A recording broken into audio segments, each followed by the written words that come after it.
Halo Sobat Mediva, semoga kalian semua sehat lahir batin dan semoga selalu dalam lindungan Allah Subhanahu wa Ta'ala. Amin amin ya robbal alamin. Baik, kita langsung saja tanpa menunggu lama-lama teknik pemuliaan. Kita akan membahas beberapa metode dan praktik perkembangbiakan merpati yang paling umum dilakukan, yaitu perkawinan garis, persilangan, dan perkawinan sedara, serta bagaimana masing-masing metode tersebut berhubungan dan dapat digunakan bersama satu sama lain.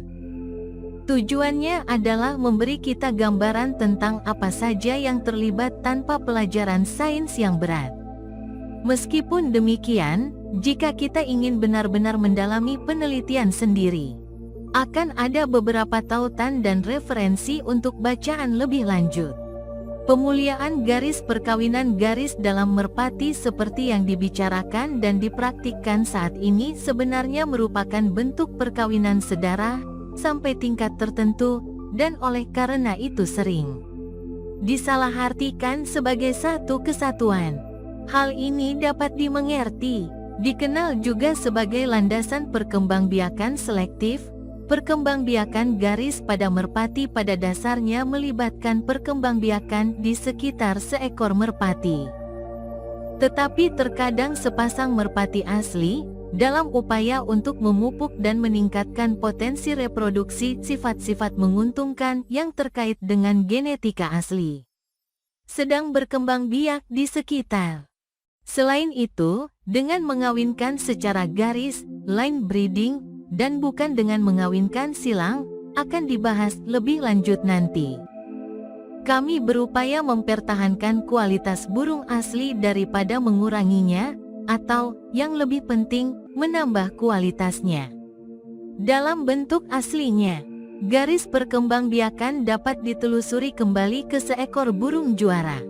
Sedangkan sebagian besar merpati yang disebut sebagai merpati garis dibiakkan di sekitar sejumlah burung yang berkerabat dan menurut definisi mereka adalah burung yang dikawinkan.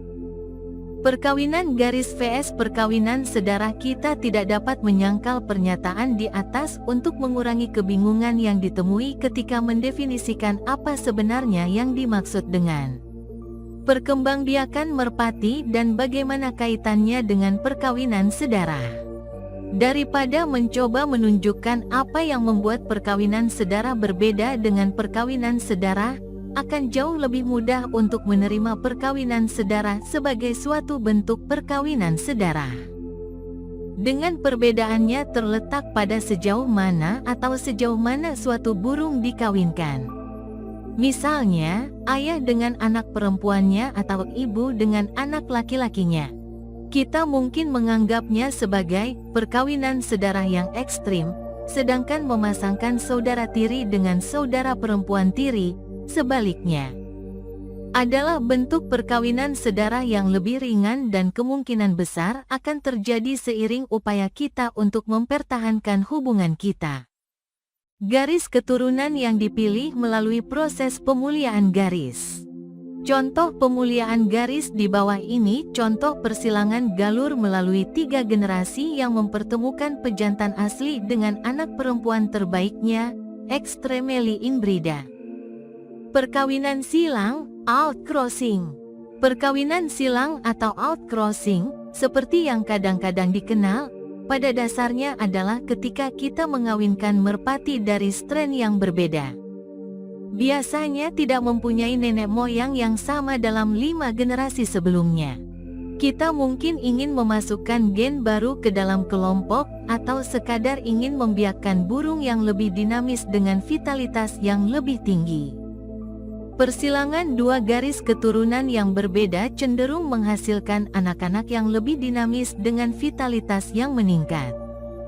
Gales Jules. Meskipun demikian, pada saat yang sama kita harus yakin bahwa gen yang kita perkenalkan memiliki peluang terbaik untuk memperbaiki kumpulan gen yang ada, bukan menghambat atau melemahkannya.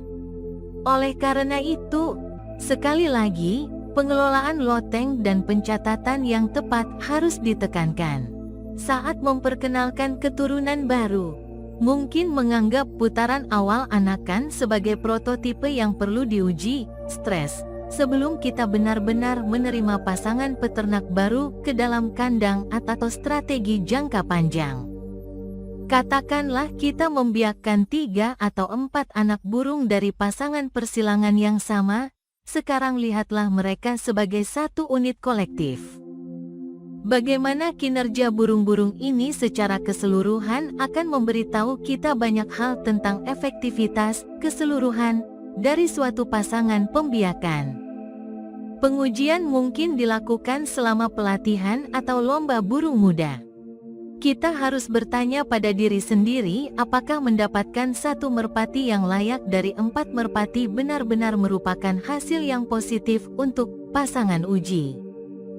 Terutama jika burung jantan yang kita pelihara memiliki pembiakan yang bagus dengan hasil yang baik dan keluarga yang jelas. Sejarah nenek moyang yang sukses. Beberapa peternak suka menguji secara terpisah indukan yang sama dengan beberapa indukan secara bersamaan. Ini adalah cara yang sangat cepat untuk menguji beberapa pasangan induk betina, tetapi berisiko membuat induk jantan menjadi kurus. Dan mungkin hanya mengizinkannya menghasilkan 1 atau 2 anak dengan induk betina tertentu mungkin tidak menghasilkan hasil yang cukup. Data untuk menguji kompatibilitas pasangan itu dengan benar. Hal yang menarik untuk dikemukakan di sini adalah kombinasi kedua strategi di atas dengan terlebih dahulu melemparkan jaring yang lebar, yaitu pengujian terpisah pada indukan yang sama dengan beberapa indukan untuk menghasilkan beberapa prototipe dan kemudian mengujinya. Asalkan kita melihat beberapa potensi yang jelas. Kemudian melanjutkan untuk membiakkan lebih banyak lagi dari kombinasi indukan dan indukan yang sama dan melakukan pengujian putaran kedua untuk memastikan untuk melihat kelompok secara keseluruhan, serta masing-masing burung secara individual dalam pertimbangan untuk bergerak maju. Kawin sedara seperti yang telah disampaikan sebelumnya, merpati kawin cenderung memiliki vitalitas yang buruk dan lebih mudah terserang penyakit.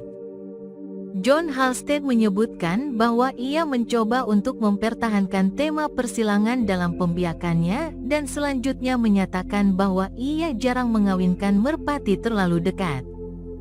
Meskipun saudara tiri dan saudara tiri dapat dipertimbangkan. Meskipun masalah vitalitas dan penyakit sudah jelas, namun yang juga terlihat jelas adalah bahwa jika digunakan dengan benar, perkawinan sedara tampaknya sangat penting bagi keberhasilan banyak peternak juara, karena memainkan peran mendasar dalam banyak rencana dan strategi pemulihan. Sejauh ini kita telah membahas bagaimana perkawinan sedara berkaitan dengan perkawinan sedara dan menetapkan bahwa perkawinan sedara memang merupakan alat untuk sukses asalkan digunakan dengan benar dan terkontrol. Sekarang kita akan mempertimbangkan bagaimana perkawinan sedara yang murni atau ekstrim dapat digunakan sebagai bagian dari potensi strategi jangka panjang.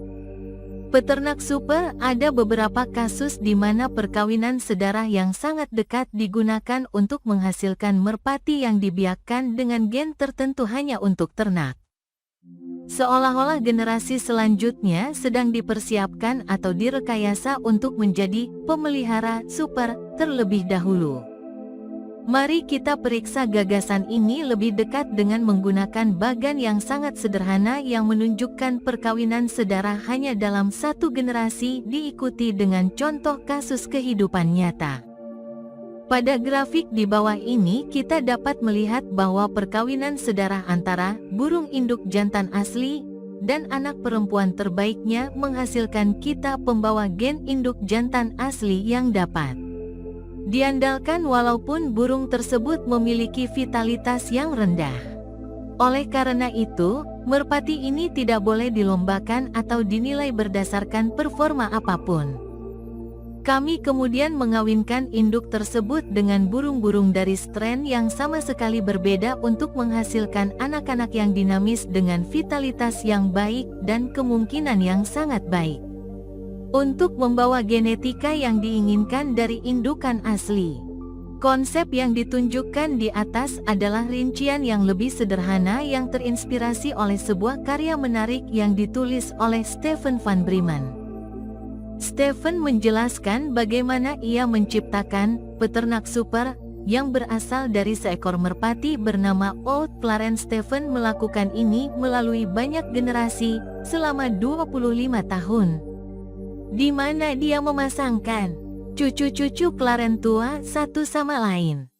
Dia kemudian memasangkan cucu-cucu ini dengan generasi berikutnya dari keturunan Clarence langsung yang menciptakan apa yang disebut peternak super. Dia kemudian menyilangkan merpati ini dengan strain lain. Dia menyebutkan merpati Johnson sebagai kombinasi terbaik untuknya meskipun dia menguji banyak pasangan. Semoga bermanfaat dan salam merpati lovers.